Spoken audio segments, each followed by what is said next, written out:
গহীন জঙ্গলে লুকায়িত একটি গ্রাম।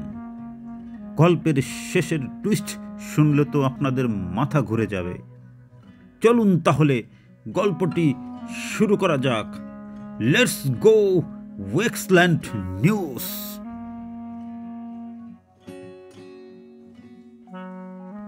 1972 সনের শীতকাল। ভারতের পশ্চিমবঙ্গের প্রত্যন্ত অঞ্চলে গভীর অরণ্যের মাঝখানে একটি রহস্যময় গ্রাম আবিষ্কৃত হয়েছিল। গ্রামটির নাম কেউ জানত না এবং এটিকে কোনো মানচিত্রেও চিহ্নিত করা যায়নি। একটি সরকারি জরিপ দলের সদস্যরা যারা অরণ্যের ভেতর দিয়ে নদীর গতিপথ নির্ধারণ করছিল, হঠাৎই গ্রামটির সন্ধান পান তারা।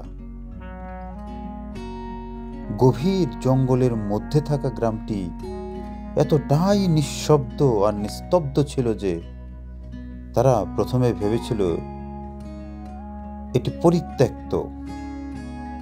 কিন্তু কিছুক্ষণ পর তারা লক্ষ্য করে কিছু মানুষ মাটির ঘর থেকে বেরিয়ে তাদের দিকে তাকিয়ে আছে।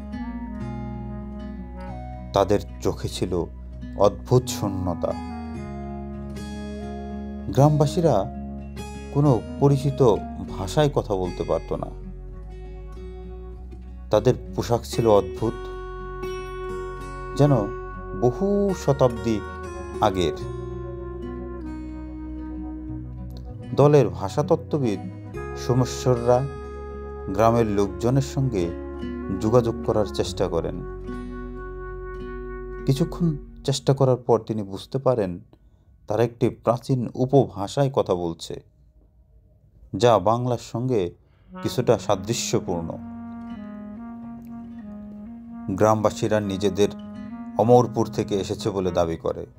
তারা বলে, আমাদের গ্রাম ঈশ্বরের আশীর্বাদ প্রাপ্ত, এখানে কেউ মরতে পারে না, কিন্তু কেউ গ্রাম ছাড়তেও পারে না। এই কথা শোনার পর জরিপ দলের সদস্যের মধ্যে শিহরণ জেগে ওঠে। তারা জানতে চান এই গ্রামের রহস্য কি। দলটি গ্রামে কিছুদিন থাকার জন্য অনুমতি পায়।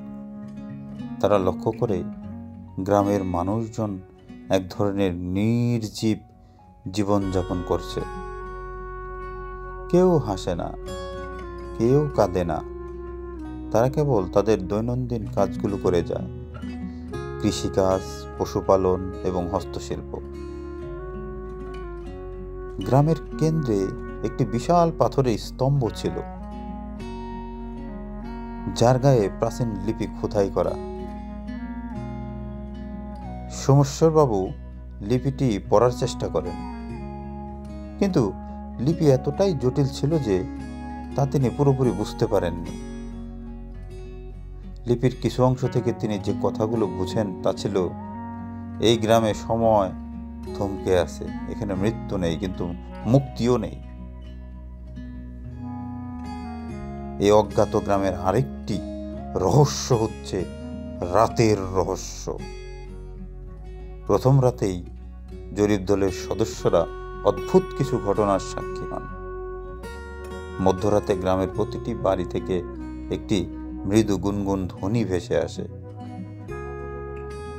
তারা জানালা দিয়ে উঁকি দিয়ে দেখে গ্রামের প্রত্যেক মানুষ নিজেদের ঘরে বসে কোনো এক প্রাচীন মন্ত্র জপ করছে। এরপর গ্রামের কেন্দ্রে থাকা পাথরের স্তম্ভটি হালকা জ্বলজ্বল করতে শুরু করে। এ সময় পুরো গ্রাম যেন অন্ধকারে ঢেকে যায়, এমনকি চাঁদের আলো স্তম্ভের কাছাকাছি পৌঁছায় না।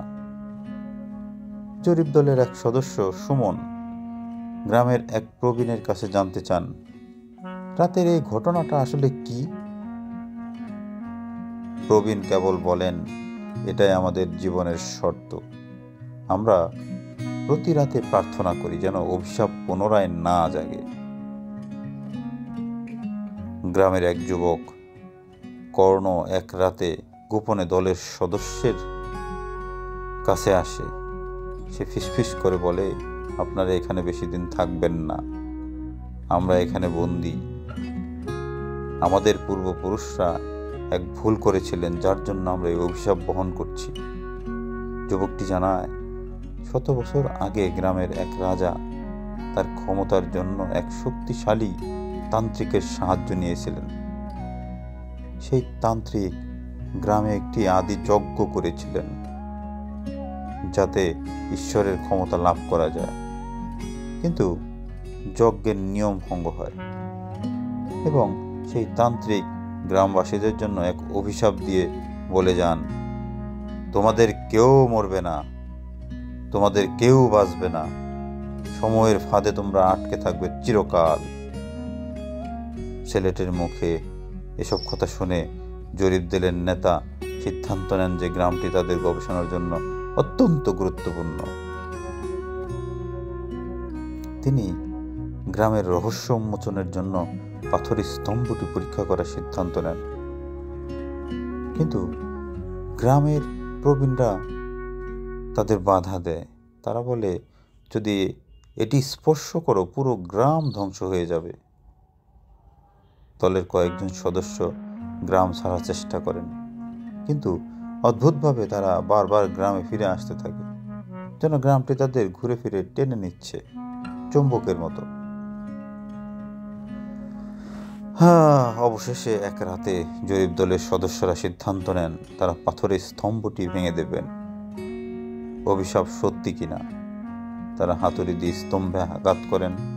আঘাত করার সঙ্গে সঙ্গে পুরো গ্রাম কেঁপে ওঠে। স্তম্ভটি ফেটে যায় আর সেখান থেকে একটি কালো ধোঁয়া বেরিয়ে আসে। ধোঁয়াটি ধীরে ধীরে মানুষের আকৃতি ধারণ করে। এটি একটি কর্কশ গলায় বলে, তোমরা আমাকে মুক্ত করেছ, আমি এত বছর ধরে বন্দী ছিলাম, এখন তোমাদের সবার জীবন আমার হবে। গ্রামের মানুষ চিৎকার করতে শুরু করে। জরিপ দলের সদস্যরা পালানোর চেষ্টা করেন, কিন্তু ধোঁয়াটি তাদের ঘিরে ধরে।